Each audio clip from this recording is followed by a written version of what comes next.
Halo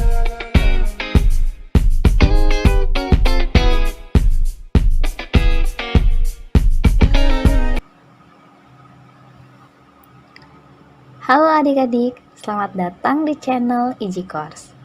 Pada video kali ini kita akan melanjutkan pembahasan termokimia, yaitu mengenai kalorimetri.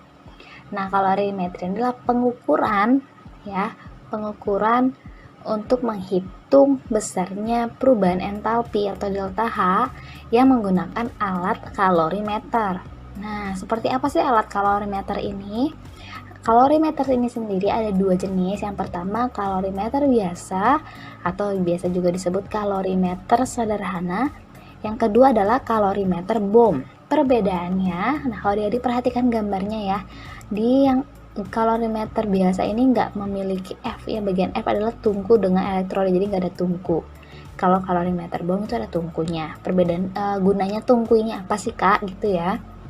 Kegunaan tungku ini itu untuk melangsungkan atau menghitung delta H untuk reaksi-reaksi pembakaran ya, yang berupa gas seperti hidrokarbon itu biasa menggunakan kalorimeter bom. Nah, kalau kalorimeter biasa ini enggak ya, hanya berupa larutan saja. Cara kerjanya gimana sih kak kalorimeter ini? Nah, untuk kalorimeter yang biasa, yang sederhana, misalkan adik-adik mau menghitung delta H dari reaksi NaOH ditambah HCl. Jadi, misalkan ya di sini ada tabung reaksi atau gelas kimia yang berisi NaOH. Lalu ini ada gelas kimia yang berisi HCl ya. Dihitung berapa volumenya. Nah, lalu ukur suhunya. Ini suhu awal NaOH berapa, suhu awal HCl-nya berapa. Nah, berikutnya adik-adik masukkan misalkan NaOH-nya ke dalam kalorimeter sederhana ini. Setelah dimasukkan, ditutup dulu, lalu dihitung dulu suhunya berapa ya. Tapi sebenarnya tunggu dulu sebentar agar suhu kalorimeter dengan NaOH stabil gitu ya, baru diukur. Jangan langsung ketika dimasukkan langsung diukur. Kita diamkan sebentar, lalu kita ukur. Setelah diukur, nah adik buka lagi penutupnya. Lalu masukkan lagi HCl. Nah, setelah dimasukkan HCl langsung ditutup dan amati kenaikan suhunya berapa. Nah, gitu ya. Nah, selanjutnya nanti kita akan langsungkan ke perhitungan, ini rumus-rumusnya. Nah, perbedaannya dengan kalorimeter bom. Nah, pada kalorimeter bom itu yang pertama masukkan dulu zat atau gas yang ingin dibakar ke dalam tungku ini. Lalu setelah itu adik-adik masukkan air. Nah, masukkan air, diukur volumenya berapa. Lalu ya tinggal dicolok gitu ya, langsungkanlah perhitungan. Setelah itu kan nanti setelah dicolok ini si zat tersebut akan dibakar. Nah, di sini berlakulah asas Black. Kalor yang dilepas itu sama dengan kalor yang diserap. Jadi nanti besar kalor yang dilepas oleh pembakaran gas tersebut akan diserap oleh air, sehingga suhu air pasti akan naik atau turun, ya kan? Nah, itu nanti akan diukur oleh suhunya. Nah, itu delta T-nya nanti. Oke. Nah, yang pertama untuk rumus-rumusnya kalor larutan. Nah, jadi itu dihitung sama dengan massa larutan dikali kalor jenis larutan dikali delta T. Oke. Delta T adalah perubahan suhunya ya, Dik ya, dalam satuan Kelvin. Nah, ini massa larutan dalam gram ya. Biasanya itu dalam gram, tergantung sih besar satuan dari kalor jenisnya gimana. Nah, adik-adik jangan salah ya. Kadang gini, kalau misalkan air 1000 ml itu kan 1000 gram karena massa jenis dari air adalah 1. Akan tetapi misalkan untuk NaOH ada 100 ml itu belum tentu 100 gram, tergantung berapa massa jenisnya. Kecuali jika pada soal nanti dianggap bahwa massa jenis NaOH itu sama dengan HCl gitu ya. Jadi kalau misalkan seperti ini NaOH 100 ml tambah HCl 100 ml, maka nanti di sini massa larutannya total keduanya yaitu 200 ml. Yang berikutnya ada kalau besar kalorimeter. Maksudnya apa sih? Ini besar kalor yang diserap oleh kalorimeter. Itu sama dengan C besar dikali delta T atau kapasitas kalorimeter dikali perubahan suhu. Sehingga nanti untuk menghitung kalor reaksinya itu sama dengan kalor yang dihasilkan oleh larutan ditambah kalor dari kalorimeter. Nah, tapi terkadang adik-adik kapasitas kalorimeter itu diabaikan. Jadi kita hanya hitung kalori reaksi itu sama dengan kalori larutan aja ya, larutan aja. Oke. Ditambah satu lagi, saya akan beri tambahan, jika adik-adik ingin menghitung perubahan entalpinya atau delta H, ya kan, karena ini untuk menghitung perubahan entalpi ya. Delta H itu nanti sama dengan kalor dibagi mol, ya. Perubahan entalpi sama dengan kalor dibagi mol. Nah, itu dia untuk rumus-rumus untuk kalorimetri ini. Mari kita bahas soalnya. Nah, yang pertama, soal dari SNMPTN 2009 kode 176. Di sini katanya ada kalor yang dibebaskan pada pembakaran 1 gram gas C2H2 dapat menaikkan suhu 1 liter air dari 25 derajat Celcius menjadi 37 derajat Celcius. Jika kalor jenis air diketahui, maka kalor pembakaran gas C2H2 dinyatakan dalam kilojoule per mol. Nah, jadi perhatikan di sini. Di sini katanya satuannya kilojoule per mol, ini sebenarnya delta H-nya ya, perubahan entalpinya. Itu yang ditanyakan. Nah, adik-adik kalau dari perhatikan di sini, ini untuk pembakaran 1 gram gas, berarti ini menggunakan kalorimeter bom ya. Dan di sini tidak diketahui kapasitas kalornya, sehingga ini kapasitas kalornya diabaikan. Untuk menghitung perubahan entalpi ya, yang ditanya ini kan delta H sama dengan kalor reaksi dibagi mol. Nah, berarti kita harus cari dulu berapa molnya dan berapa kalor reaksinya. Rumus dari kalor reaksi itu sama dengan massa larutan dikali kalor jenis dikali perubahan suhu. Nah, ini massa larutannya, bukan massa dari zat yang dibakar. Jadi jika zat yang dibakar dimasukkan kemana, itu nanti untuk mencari molnya ya adik-adik. Oke, jangan sampai salah di sini. Oke, berarti sama dengan 1 liter air ya. 1 liter air itu sama dengan 1000 mili. Jika massa jenis air katanya di sini 1 gram per centimeter pangkat 3 ini. Berarti 1 gram per centimeter pangkat 3, maka 1000 mili itu sama dengan 1000 gram. Nah, sama aja ya. Berarti 1000 dikali, kalau jenisnya adalah ini ya, 4,2 dikali delta T adalah perubahan suhu dalam satuan Kelvin. Nah, dari 25 derajat Celcius ke 37 derajat Celcius itu perubahannya adalah 12 Celcius ya. Nah, kalau delta T mau dalam Celcius atau mau dalam Kelvin itu sama aja. Jadi jangan sampai ada seperti ini. 37 dikurang 25 itu 12 Celcius. 12 Celcius baru dikonversi lagi ke Kelvin, itu salah. Jadi kalau mau menghitung dalam Kelvin, ini diubah dulu ke Kelvin, ini diubah dulu ke Kelvin, baru dikurangi. Jika adik-adik nggak mau capek, langsung aja, nggak usah diubah ke Kelvin juga nggak apa-apa. 37 kurang 25, 12 Kelvin. Nah, itu delta T-nya. Ya, 12 derajat Celcius kalau dalam bentuk delta T itu sama. 12 derajat Celcius dengan 12 Kelvin. Nah, kalau nggak percaya, adik-adik hitung aja ya. Oke? Makanya nanti hasilnya adalah 50.400 Joule. Ini satuannya masih Joule. Ya, di sini katanya diminta nanti kilojoule, berarti kita ubah, ini tinggal dibagi 1000, jadi sama dengan 50,4 kilojoule. Oke, ini maaf ya Dede, delta H sama dengan negatif Q per N ya. Itu rumusnya ya, negatif Q per N. Berikutnya untuk molnya, itu adalah massa dibagi MR. Nah, massanya di sini katanya 1 gram. 1 dibagi MR dari C2H2, ini diketahui AR-nya ya. Adik-adik hitung itu nanti 26, jadi itu molnya. Maka delta H sama dengan negatif, kita masukkan Q-nya 50,4 dibagi molnya 1/26.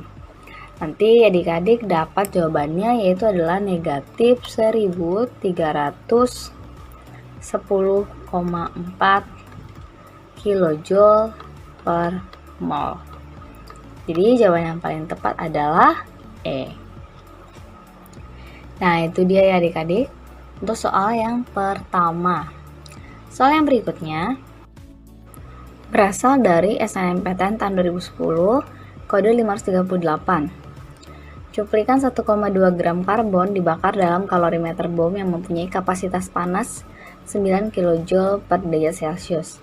Suhu kalorimeter meningkat dari 20 derajat Celcius menjadi 24,4 derajat Celcius. Kalor yang dihasilkan pada pembakaran 1 mol karbon adalah adik-adik, kalau adik-adik perhatikan pada soal ini tidak diketahui kalor jenis air ya. Dan ini tidak diketahui massa airnya. Oh, berarti kita hanya di sini ada data kapasitas panas, ini adalah kapasitas kalor atau C besar ya.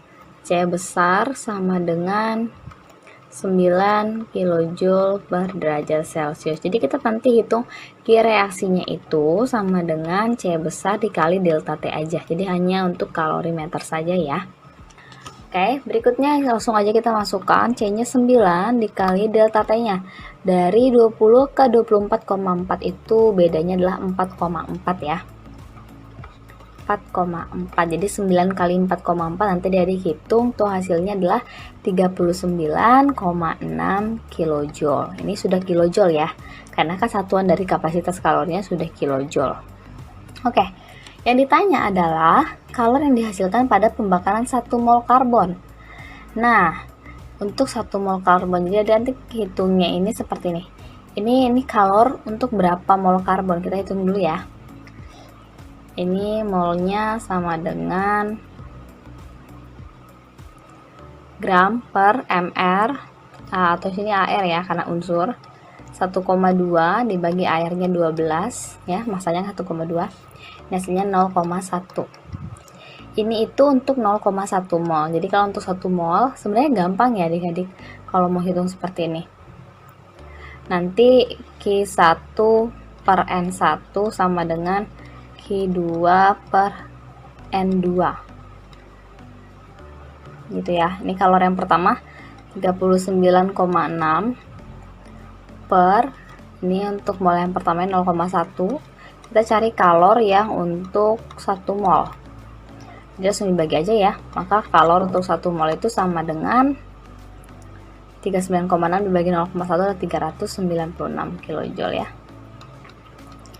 Nah, gitu. Jadi kalau misalkan ada yang ditanya di sini nih, misalkan 2 mol karbon, jadi nanti N2-nya 2 mol. Ya, karena ini kan ini kalor untuk 0,1 mol. Oke. Nah, itu dia. Oke, mari kita bahas soal yang berikutnya. Soal yang berikutnya dari SIMA UI tahun 2010, kode 504. Nah, ini masih pada tahun-tahun lama ya adik-adik, tapi ini sering keluar di soal-soal ujian sekolah. Oke, jadi mari kita bahas saja.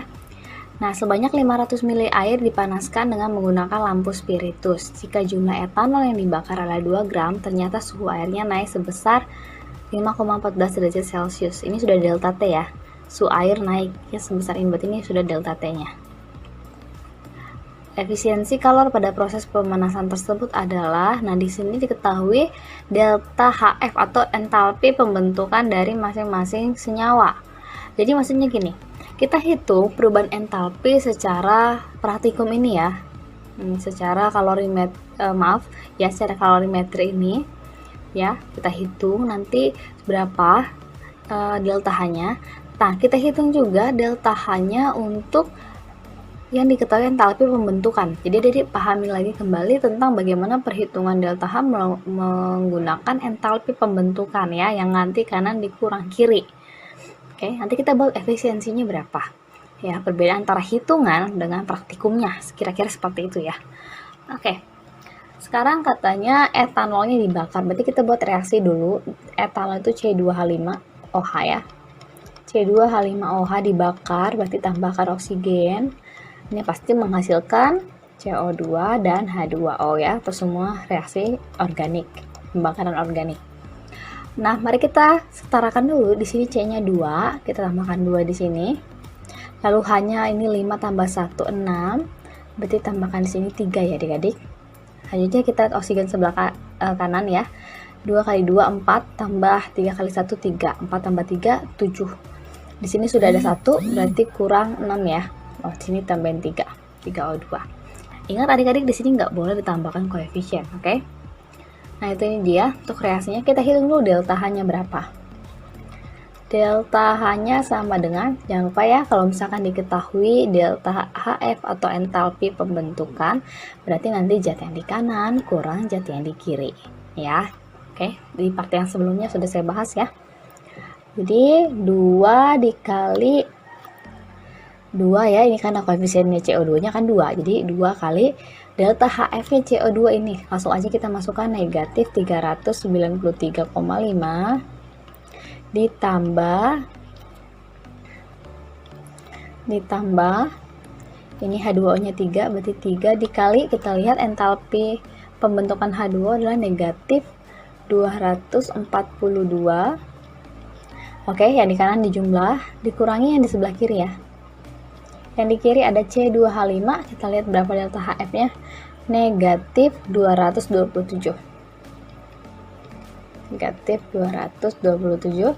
Untuk oksigen itu adalah molekul unsur, jadi itu nilainya 0 ya adik-adik. Oke, maka mari kita masukkan 2 kali negatif 3935, nanti hasilnya adalah negatif 787 ditambah 3 kali negatif 242 adalah negatif 726, min kali min jadi positif 227. Berarti Q sama kalor sama dengan M kali C kali delta T. Massa dari airnya itu 500 ml, berarti 500 gram ya adik-adik. 500 dikali kalor jenisnya ini ada ya 4,18 dikali delta T nya ini langsung ada 5,14. Oke, berikutnya ini adik-adik nanti hitung saja, nanti hasilnya adalah 10.742,6 joule. Kita ubah ke kilojoule ya, karena kan di sini kilojoule. Nah, kita ubah ini bagi 1000 berarti 10,7426 kilojoule. Ini masih kalornya, belum perubahan entalpinya. Kita hitung dulu, karena kan ini harga delta H ya, kita cukup cari delta H untuk yang secara praktikum. Delta H sama dengan negatif Q per N. Oke, kita hitung dulu molnya berapa nih. Mol sama dengan massa dari etanolnya 2 dibagi mR dari etanol. Nanti kalau hitung C2H5OH itu 46 ya adik-adik, jadi 2/46 atau 1/23 ya. Nah, jadi kita buatan sini negatif dari 10,7426 dibagi 1/23. Hasilnya adalah 204, negatif 247,07. Dan untuk efisiensi kita hitung ya delta H secara praktikum. Oke, saya buat delta H secara praktikum saja dibagi delta H secara hitung atau teorinya dikali 100%.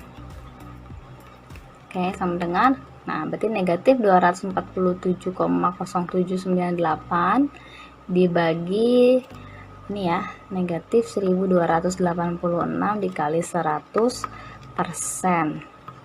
Nah, efisiensinya adalah 20%. Kira-kira seperti itu juga dibulatkan ya adik-adik. Jadi jawaban yang tepat adalah D. Oke, sekarang tanyakan efisiensi. Jadi hati-hati juga adik-adik, jangan lupakan perhitungan delta H berdasarkan data energi ikatan maupun entalpi pembentukan. Baik, kita lanjut ke soal yang terakhir, yaitu soal pada SBMPTN tahun 2017 kode 142. Dalam kalorimeter sederhana, kapasitas kalori yang diabaikan dilarutkanlah 7,45 gram KCl ke dalam 217,55 ml air ya. Kalor pelarutan KCl adalah 18 kJ per mol.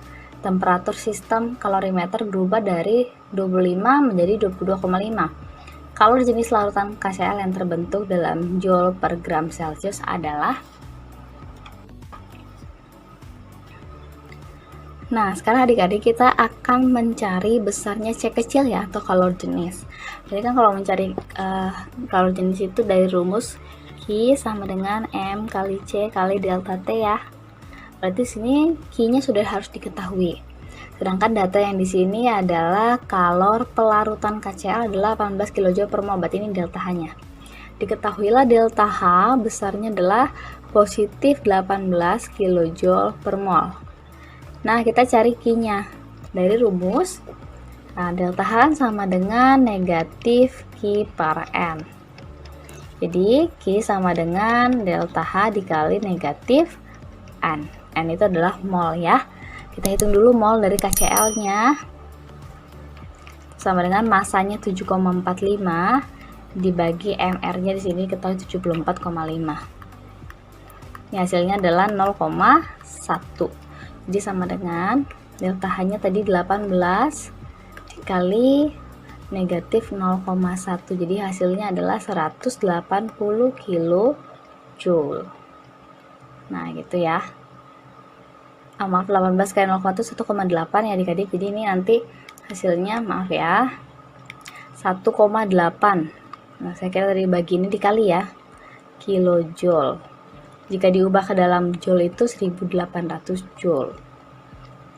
Oke, nah mari kita masukkan ke rumus Q sama dengan M kali C kali delta T. Ini Q-nya, maaf ini nilainya negatif ya, karena kan ini positif kayak negatif. Berarti negatif 1800 sama dengan, nah masanya pakai airnya adalah 200, saya tulis di atas 217,55 itu airnya atau larutannya. Nah, karena ini adalah pelarutan ya, jadi kita harus hitung massa yang dilarutkannya juga. Jadi tambahin 7,45 karena ini bukan reaksi ya adik-adik, ini dilarutkan. Jadi ini harus dijumlahkan. Nanti hasilnya adalah 225. Nah, itu massanya. Kita masukkan di sini. 225 dikali C yang dicari dikali delta T-nya. Oke, dari awalnya 25 menjadi 22,5. Ingat kan kalau delta T itu rumusnya adalah T2 dikurangi T1, berarti 22,5 dikurangi 25. Ini hasilnya adalah negatif 2,5. Berarti ini dikali negatif 2,5. Dicoret ya, ini negatif dengan negatifnya. Maka 1800 sama dengan 225 kali 2,5 adalah 562,5 dikali C. Maka nanti nilai C sama dengan 3,2. Jadi jawaban yang paling tepat adalah C. Nah, itu dia adik-adik untuk pembahasan soal mengenai kalorimetri ya, yang pernah keluar di SBMPTN, simak UI juga. Nah, saya harap adik-adik bisa paham apa yang saya jelaskan dan saya paparkan ya, dan semoga bermanfaat untuk adik-adik. Oke, saya rasa cukup sekian untuk video ini. Silahkan tuliskan di kolom komentar jika ada yang ditanyakan. Jangan lupa untuk selalu dukung video ini. Oke, terima kasih.